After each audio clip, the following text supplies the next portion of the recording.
Welcome to Your Worthy Career, a podcast with me, Melissa Lawrence. I'm a career and life coach with all the corporate cred in talent development and organizational psychology, and I help women like you get extraordinary results by being more you, not less. I won't just help you have a career experience worthy of you, but I will help you build your self-worth to shift what you think is possible and take the action that will create the career you've always wanted. Whether it's more meaningful work you're passionate about, making more money, getting to your next level, or being more effective as a leader, we are shattering the glass ceiling here, the one that exists for women at work and the one we put on ourselves with our doubt and inner critic. Each week, you will get practical teachings grounded in neuroscience and effective career development strategies.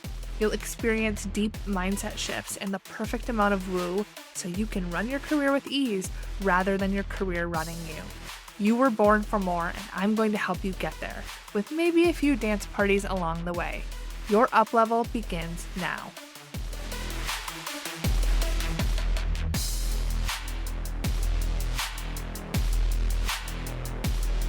Hello and welcome, Cheetahs. This week, we are going to talk about the difference between being a leader and thinking like a leader.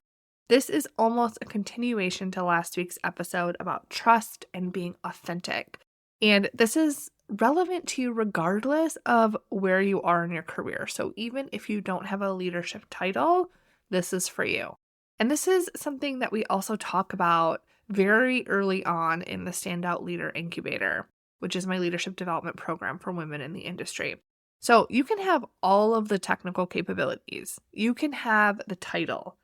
But I want you to think about and ask yourself, what happens when you go into a meeting with your peers or senior leaders? Are you seeing yourself as a leader in those environments? Or are you sometimes doubting yourself, wondering where you can share your ideas or opinions, maybe worried what others are thinking about you? Are you getting offended by one of your colleagues and then maybe start to spin out a little bit that they are trying to sabotage you or throw you under the bus, trying to make you or your team look bad? When you attend trainings or conferences outside of work, are you showing up as a leader there, or are you using it as an opportunity to just kind of float through the breakout rooms and the presentations and be distracted, be preoccupied with your phone? How are you really showing up in those spaces? Are you struggling to manage your time? Are you showing up late or maybe even feeling scattered? When someone questions you, whether it be a decision you made or your technical opinion, are you getting defensive? There is a lot that goes into leadership because leadership is a role. It's also a self-concept. And on top of it all, you are a human, right? Like, this, you are a human and you have thoughts and feelings and beliefs and a brain. And so it's more than just being this generic cookie cutter version of a leader, like a suit that you just put on or a hat that you put on and then you're transformed into this other person. You are who you are, and your role as a leader is partly what you think about yourself and also a title or role or responsibilities that you have. But it's not something that you can just put on like a cloak and then take off, right? They're all interconnected. And if you think about it, all of these scenarios that I talked about, that I mentioned already, they can impact you regardless of the level you're at. How you're showing up in meetings, at conferences, how you are seeing yourself when there are other leaders or your peers at the table. This happens to all of us in any work situation at any level. So if you're feeling a little called out by some of the examples that I gave, know that this is normal. I have been there. My clients have been there. It's how I can talk about it like I do, right? Because I understand. And even though this is normal behavior, it doesn't mean that we can't grow past it and rise above it. It doesn't have to just be the way that it is. How you think about yourself impacts not only what you feel and what you do, but it also impacts what you spend your time thinking about. Now, take the example of being in the meeting. If you're in a meeting and you're thinking about whether or not you belong there, or when you can share what you have to say, right? You're waiting for that moment to share your perspective. What you're not doing is listening, being present, or thinking about what other people in the meeting might need, where they might be coming from, how you can best contribute, right? And those are all things that are important for leaders to do.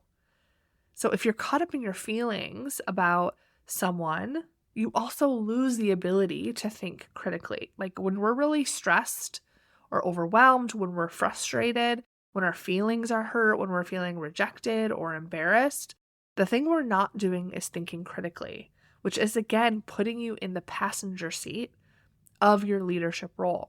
You move from being the leader to being on the sidelines. If you're comparing yourself to other people and letting that influence how you show up, what you say, what you do, you let it decide if something is possible or not, then you're not being you. You're not being a leader, you're being a follower. Now, I feel like I'm going hard on this episode, but I think you really need to hear this. I think it's going to change a lot for you. Now, the way you think about yourself, whether or not you really see yourself as a leader, it makes a difference. You can have the best resume and have a senior title, but it doesn't mean that you're thinking like a leader when it comes to your self-concept. I've had clients at the vice president level that struggle with this. You're not alone if this is you. So let's talk about what self-concept is. Self-concept is simply the image we have of ourselves. It's the thoughts we have about ourselves, the beliefs that we have. And it's influenced by everything around us, from your parents or caretakers and what's on TV to your lived experiences, to the lessons you've learned, the failures you've had, the success you've had. It can be something like, I'm an introvert, so I'm not good with people, which can feel like a fact. And this one is really interesting to me because I think there is a lot of false information out there that is telling people these general stereotypes. And then the people that consume that information, they start to take that on as their self-concept. Being an introvert actually has nothing to do with whether or not you're good with people, just like being an extrovert doesn't. But we put labels on ourselves, and then when we tell ourselves we aren't good with people, guess what happens? We aren't good with people. We doubt we can talk to people, we doubt what we say, we overthink, because we take on this belief as part of our identity, our self-concept. And when we do that, then we end up fumbling over our words, we end up not speaking up, right? Which makes us less good with people, but it's all coming from this self-concept, this belief we have about ourselves. And this is just one example of how the way we think about ourselves impacts our thoughts, feelings, and behaviors. So if you're not believing that you are a great leader, you won't be as great of a leader as you could be. It will hold you back. This is why leader mindset and leadership philosophy are important parts of my leadership development community of the Standout Leader Incubator. You can have the title and all of the generic training on leadership, but if you don't know who you are as a leader and you don't have the confidence to be her, or you have a self-concept, beliefs about yourself that prevent you from being her, it all holds you back.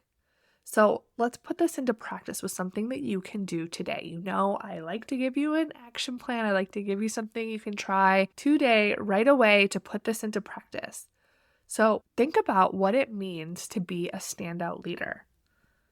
Like, how would you define a standout leader? Someone who is seen as the best, seen as self-assured, having it all together. Someone that people want to work for. How do you think a standout leader thinks about themselves? How do you think a standout leader thinks about other people? How do you think they problem solve? How do you think they handle rejection? What do you think that they think when they are the only one in the room with a different opinion?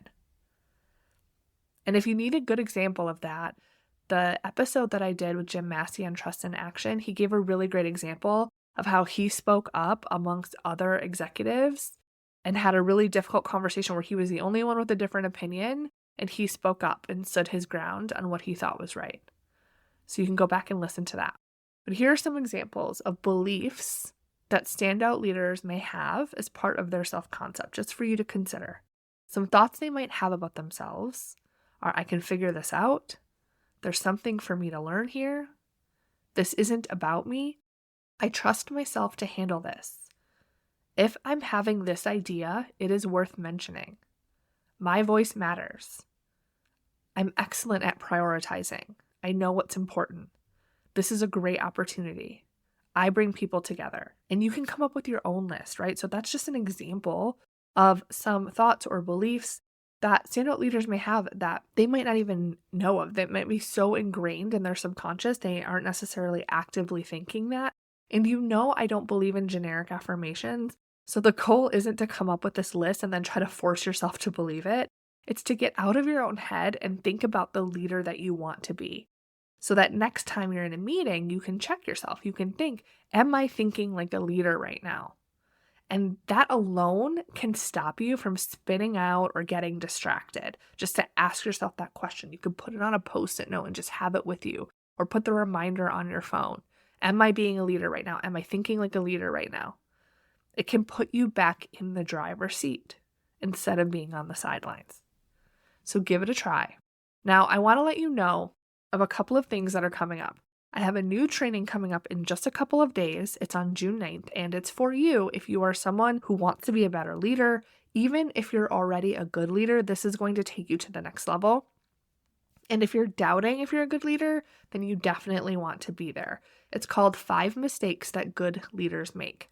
I'm going to break down for you the common mistakes that I see leaders make, even the good ones, and then I'm going to share what to do instead so you can get out of your own way, feel more confident as a leader, and make a bigger impact. I'm also going to share details about the Standout Leader Incubator. Enrollment is opening on July 6th, and I know a lot of you want to know more about it, what it is, how to join, so I'm going to share that and answer any questions that you have after the training. There's even going to be an opportunity to get some exclusive bonuses for those that attend the training. You won't want to miss it. To sign up, go to yourworthycareer.com/training. The training is June 9th at 12 p.m. Eastern, and it's on Zoom. It will be recorded, and there will be a limited replay available. So if you have a conflict, because I know this is just in a couple of days, no worries, still sign up so you can get that replay. And then save the date, because if you're interested in the incubator, it is opening up on July 6th, and I can't wait to invite you in to this one-of-a-kind leadership development community that is exclusively for women in biopharma. Have an amazing week. Hey there, if you want to go from technical SME to the leader everyone wants to work for, you definitely want to be in my leadership development community that is exclusive to women in the pharma biotech industry. Head to yourworthycareer.com/incubator to get all of the details about the Standout Leader Incubator and how you can join us.